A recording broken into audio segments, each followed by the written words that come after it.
Assalamualaikum warahmatullahi wabarakatuh. Waalaikumsalam warahmatullahi wabarakatuh. Waalaikumsalam warahmatullahi wabarakatuh, Pak. Alhamdulillah. Ya, ini sebenarnya adalah sesi ke-8. Karena sesi ke-7 harusnya offline. Nah, cuman karena offline di depan, daripada nganggur, lebih baik kita ambil dulu. Jadi ini adalah materi untuk paruh semester berikutnya. Nggak apa-apa. Dimicil. Kita akan ngomong tentang tahapan-tahapan negosiasi. Nah, sebentar saya share screen dulu. Nah.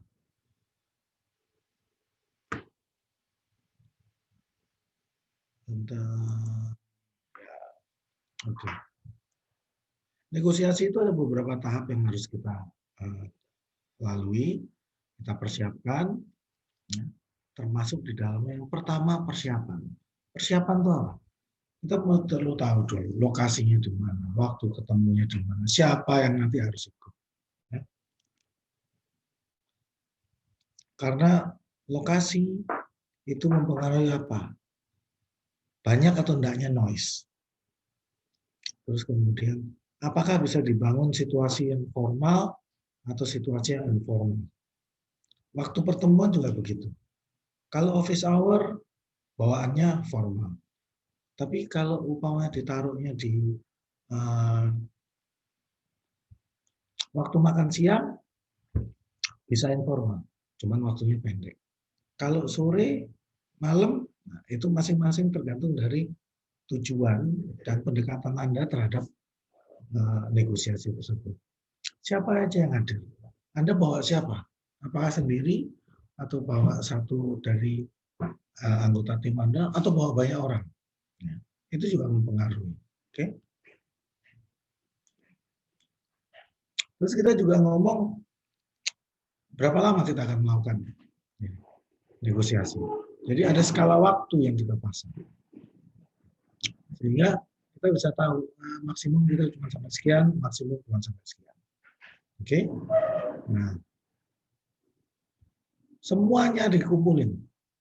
Data, fakta, terus kemudian kita bikin skenario, kita susun di sini. Ya. Siapa aja nanti yang bertindak sebagai apa, bagaimana posisi dia, bagaimana posisi kita. Posisi artinya apa? Bagaimana daya tawar dia, bagaimana posisi tawar kita. Ya. Terus kemudian kita lihat dulu kira-kira di sebelah mana potensi konfliknya. Kalau kita sudah bikin persiapan kira-kira potensi konfliknya di mana, relatif akan lebih mudah. Oke. Nah, yang kedua adalah kita diskusi. Diskusi di mana? Itu anggota dari individunya atau dari masing-masing pihak. Di tempat Anda, tim Anda diskusi, tempat dia juga sebaiknya melakukan diskusi juga. Ini banyak melakukan tanya dulu. Jadi begitu kita ketemu nih, ini diskusi udah mulai ketemu nih. Ini lebih ke arah menggali fakta, lebih banyak tanya, lebih banyak klarifikasi. Jadi kita belum bikin negosiasi, belum bikin tawaran. Kita baru ngajak apa sih maunya dia, apa latar belakangnya, pertanyaan-pertanyaan, terus kita klarifikasi. Maksudnya apa ya dari ini? Ada jelas. Ini adalah posisi-posisi masih penjelasan. Nah, setelah itu klarifikasi tadi kita tegaskan lagi. Jadi yang Anda maksud itu adalah ini. Nah, Anda itu tujuannya ini, kepentingannya ini, terus kemudian cara memandangnya seperti ini. Nah, itu dibicarakan di sini. Ya. Maksudnya apa? Supaya tidak ada kesalahpahaman. Artinya informasinya simetris. Nah, sampai dengan taraf ini yang dibutuhkan itu adalah niat baik atau goodwill atau komitmen dari kedua belah pihak untuk melakukan negosiasi. Kalau salah satu tidak komit, nah ini memang agak menyulitkan. Tapi satu pihak yang lainnya yang komit itu harus terus-menerus membangkitkan kesadaran. Kalau lu nggak komit, kita nggak bisa jalan terus ini. Negosiasi nggak akan jalan. Harus ada komitmen yang jelas. Supaya jelas yang kita bahas nanti, keputusannya apa, bisa dijalankan atau tidak. Oke? Setelah itu mulailah negosiasi. Negosiasinya itu adalah mulai menawarkan. Kalau posisi saya gini, posisi Anda, bagaimana kita cari win-win solutions. Ingat ya, menang-menang, win-win. Bukan cuma salah satu saja, menang. Ingat, win-win nggak selalu tercapai, tapi setidaknya itu yang harus menjadi tujuan kita. Oke? Dalam mencapai win-win, tentu saja alternatif-alternatif itu untuk mencapai kompromi itu harus selalu dibuka. Soalnya kalau dua pihak ini sebenarnya solusinya sama, nggak perlu ada negosiasi. Negosiasi terjadi karena ada perbedaan kepentingan, ada perbedaan permasalahan yang harus dipertemukan. Jadi ingat ya, perlu ada alternatif, perlu ada kompromi, take and give, memberi dan menerima. Oke. Nah, setelah bikin negosiasi, jangan lupa itu ditulis. Bahkan jika perlu, ditulisnya itu harus di dalam perjanjian. Kenapa? Supaya dia sifatnya bisa mengikat. Oke. Kalau nggak pakai perjanjian, orang cuma, iya kita pernah nego, kapan ya? Waktu itu, apa yang dibicarakan? Kita bicara gini, enggak, waktu itu kita bicara gini. Ribut, masing-masing seingat saya, waktu itu, repot. Harus ada bukti. Buktinya apa? Tertulis. Recorded boleh, tapi lebih kuat tertulis. Karena sampai saat ini, recorded, digital, itu masih rawan dengan pemalsuan. Sehingga masih dipakai sifatnya tertulis kertas, tanda tangan. Oke. Pada waktu tanda tangan, nah ini menarik. Kita mesti melihat apa yang disebut sebagai syarat sahnya perjanjian. Negosiasi harus diakhiri dengan adanya tanda tangan. Oke, kita setuju. Termin, klausulnya kayak begini. Nah, di dalam bikin perjanjian, kita harus lihat apakah perjanjian tersebut secara hukum sudah sah atau belum. Nah, ini yang kita sebut sebagai syarat sah perjanjian. Di dalam kitab undang-undang hukum perdata, kita nyebutnya KUH-PER. Kalau KUHP itu kitab undang-undang hukum pidana. Pasal 1320, dia bilang syarat sahnya perjanjian itu ada 4. Ya. Pertama adalah cakap.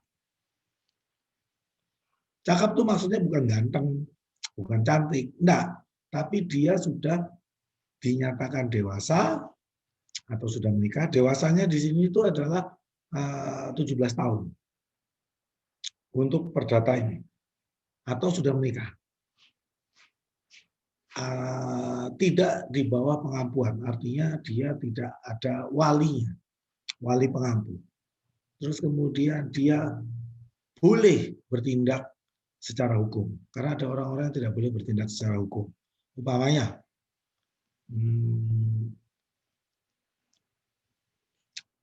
tahanan kalau ada haknya yang dicabut, maka dia tidak bisa melakukan perjanjian. Atau Anda cakap itu umpamanya Anda nego sama satu perusahaan. Yang maju itu ternyata adalah manajer pembelian. Nego sudah. Ternyata dia benar manajer pembelian, tapi dia tidak cakap. Artinya perusahaan dia tidak punya satu mekanisme yang mengatakan bahwa untuk membuat kesepakatan manajer penjualan itu tadi, manajer pembelian tadi itu boleh menandatangani. Kenapa? Jangan-jangan yang boleh menandatangan cuman general manajernya, atau jangan-jangan yang boleh tanda tangan cuman orang legalnya. Ya, jadi kita mesti tahu. Kadang-kadang yang boleh tanda tangan cuman direksinya. Ya. Jadi kita mesti hati-hati itu. Kedudukan masing-masing pihak.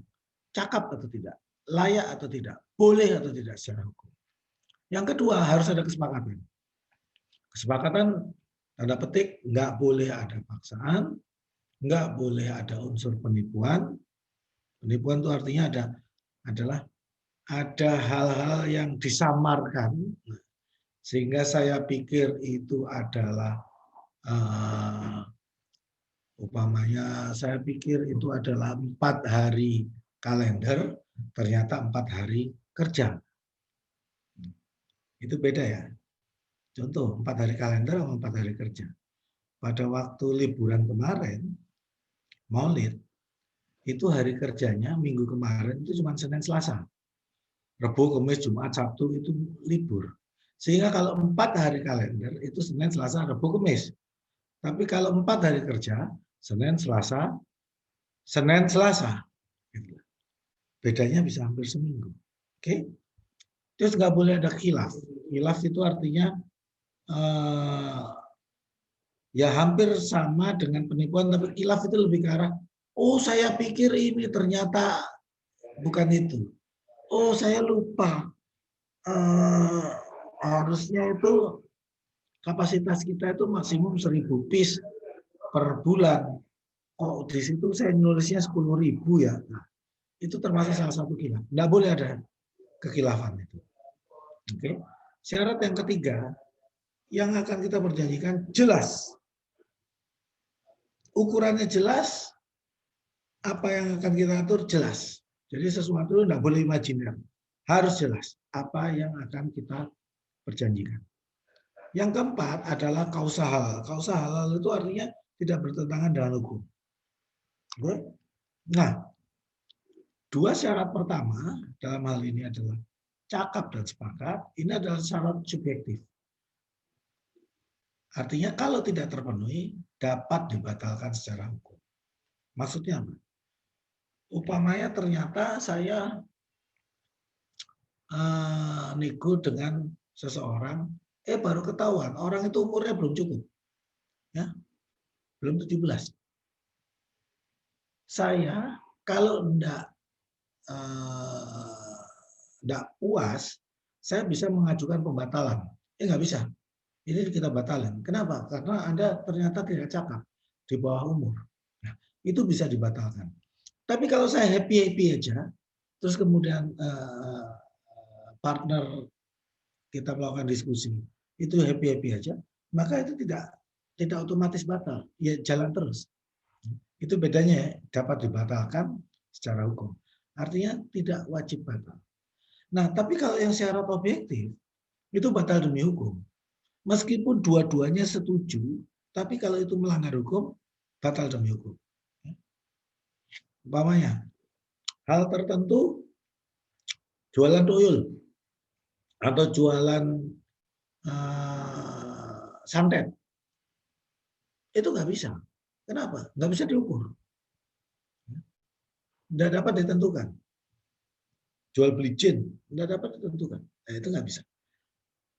Contoh yang kedua, saya sama Afan umpamanya taruhan. Oke, Van, kita ngomong MU sama siapa musuhnya?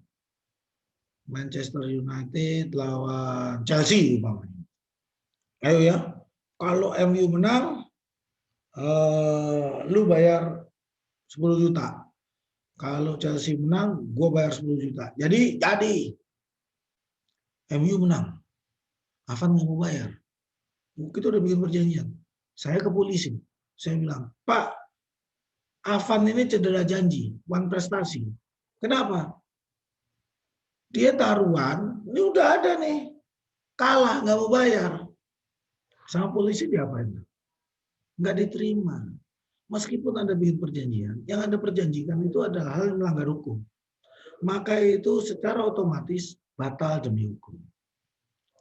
Nggak bisa terus Anda bawa kemudian Anda tuntut secara hukum bahwa Afan harus bayar biaya kekalahannya dia, taruhannya dia. Nggak bisa. Karena judi dilarang oleh undang-undang itu. Ya, itu adalah 4 syarat ya. 2 syarat pertama, syarat subjektif. Kalau tidak ada masalah di antara para pihak, maka nggak batal. Tapi kalau ada salah satu pihak merasa berkeberatan, itu dapat dibatalkan. Kalau syarat objektif, mau dua-duanya kompak, mau ada yang nggak kompak, itu dalam batal demi hukum. Artinya tidak bisa mengikat dan dipertanggungjawabkan di depan pengadilan. Oke? Berikutnya. Ini adalah taraf implementasi. Pada waktu sih, maka kita harus ngambil, udah ya, tanda tangan, setuju ya. Pelaksanaan. Dilaksanakan atau enggak? Bagaimana pelaksanaannya? Maka perlu ada yang namanya monitoring dan review, tinjau ulang. Sesuai enggak?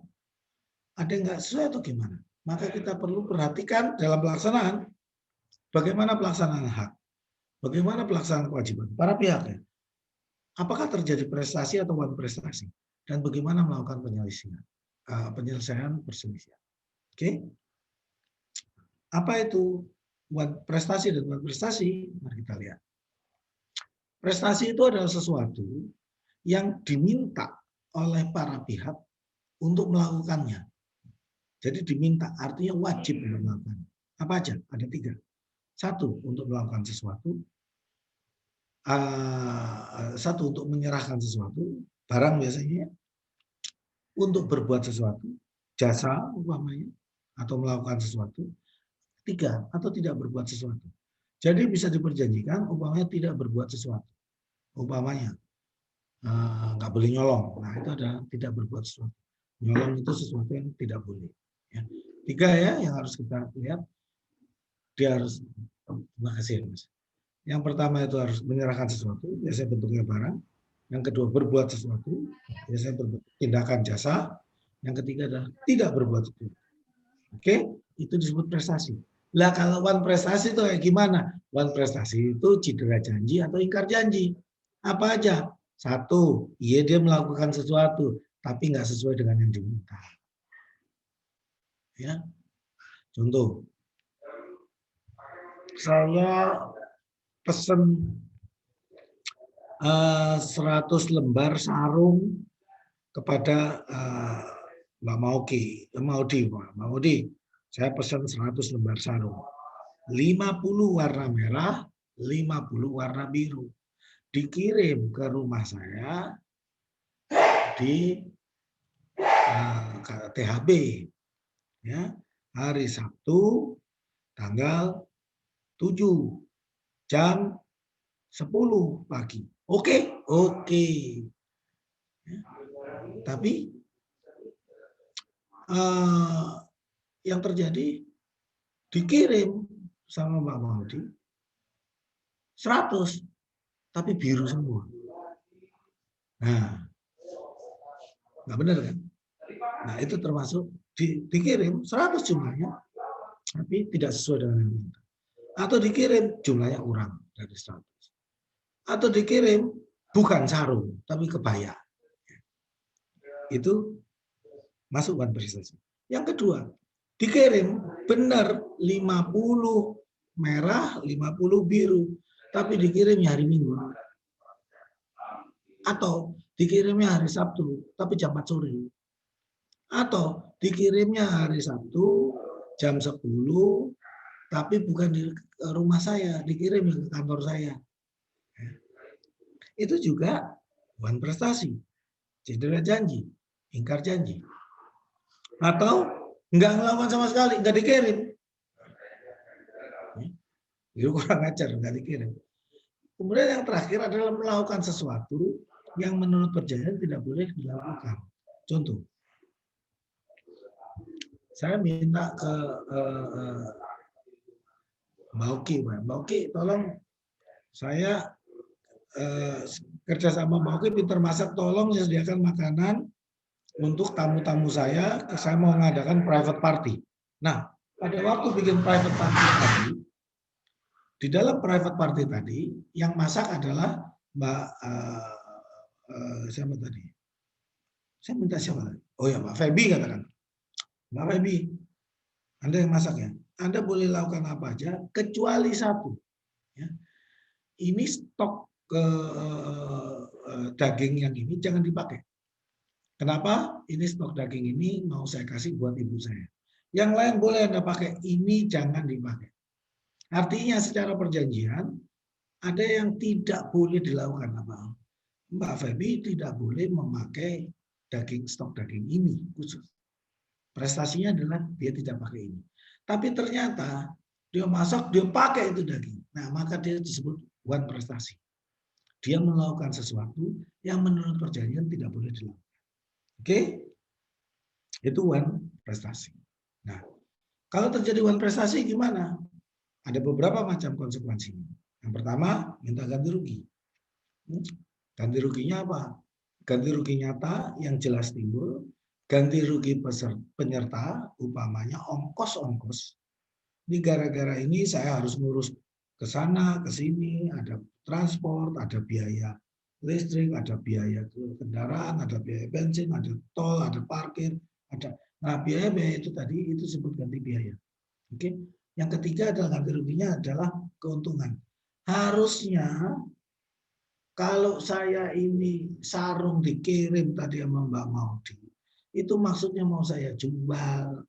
Begitu itu telat, pembeli saya itu keburu pergi, maka perdagangan tidak terjadi, terus kemudian nama baik saya tercoret. Nah, bab tidak terjadi tadi, kerugian tidak terjadi tadi, itu sebagai ganti bunga. Kerugian atas hilangnya keuntungan. Ada lagi, jadi bentuknya menjadi dua. Material, artinya bisa kelihatan. Yang kedua imaterial, umpamanya. Tadi ya, calon pembeli saya marah karena sarung belum datang, dia pergi, terus dia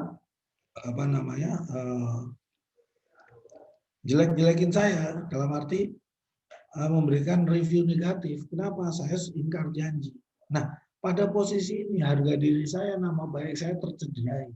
Disinilah yang kemudian saya tuntut. Ingat ya, kalau kita lihat yang material yang terdiri dari tiga ini, nyata, penyerta, keuntungan. Ini ada batasnya nih. Harus ada hitung-hitungannya yang masuk akal. Tapi yang repot, begitu imaterial, begitu saya ngomong harga diri, itu suka-suka.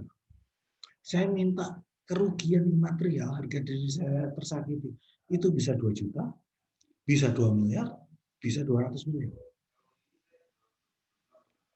Subjektif, suka-suka dia. Ya, karena nggak ada ukurannya. Oke? Nah, tapi kita juga mesti lihat apakah terjadi overmah atau keadaan kahar bahasa Indonesia atau force major, umpamanya gempa bumi, terus kemudian banjir, kerampokan, tabrakan dan sebagainya, kebakaran. Ya. Maka force major ini bisa dikecualikan dari wan prestasi. Oke. Setelah kerugian, ganti rugi, kita juga bisa minta apa? Pembatalan perjanjian. Oke, karena Anda, Mbak Maudi, tidak ngirim, maka saya batalkan. Nah, batalinnya itu ada dua, pakai insert atau tidak pakai insert. Kalau tidak pakai insert, batal. Ya sudah batal. Saya tidak bayar, terus kalau Mbak Maudi datang, ya sudah saya usir. Udah, bawa pulang aja urusan. Atau dengan insert. Dengan insert itu artinya begini.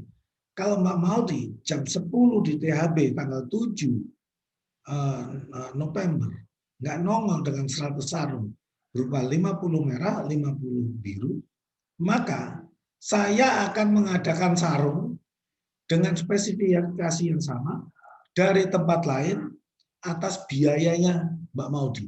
Nah, itu disebut inshare. Saya melakukan penggantian dengan cara saya kepada orang lain, harganya bisa lebih mahal dari yang saya beli dari Mbak Maudi, tapi tagihannya yang bayar Mbak Maudi. Itu disebut inshare. Oke? Nah, setelah selesai pelaksanaan, maka kita masuk proses yang biasanya orang lupa. Kita melakukan review. Kita melakukan tinjau ulang. Apa yang sudah kita lakukan, efektif atau enggak, ada pelanggaran atau enggak, bagus atau enggak, segala macam kata normatif. Cuman bagaimana cara mereview? Sederhana. Anda pun harus menjalankan sesuatu, kan harus ada rencananya kan? Kita lihat rencananya apa, pelaksanaannya apa. Ada enggak perbedaan? Ada enggak deviasi di antara duanya? Nah, kalau ada deviasi, kita lihat apa penyebab deviasinya. Satu, prosedurnya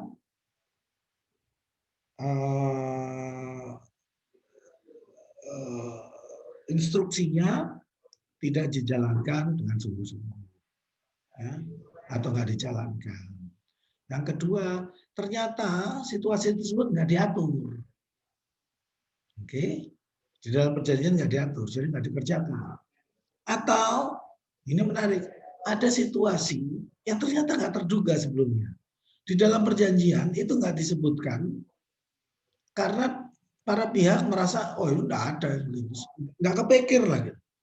Situasinya ternyata berubah. Oke, contoh yang paling mudah apa? Terjadi pandemi COVID. Di dalam perencanaan perusahaan di mana aja, nggak ada itu, ada rencana. Di tahun 2019 memajukan rencana, tahun 2020 kita akan produksi kurang. Kenapa? Nanti ada COVID. Nggak ada yang mikir.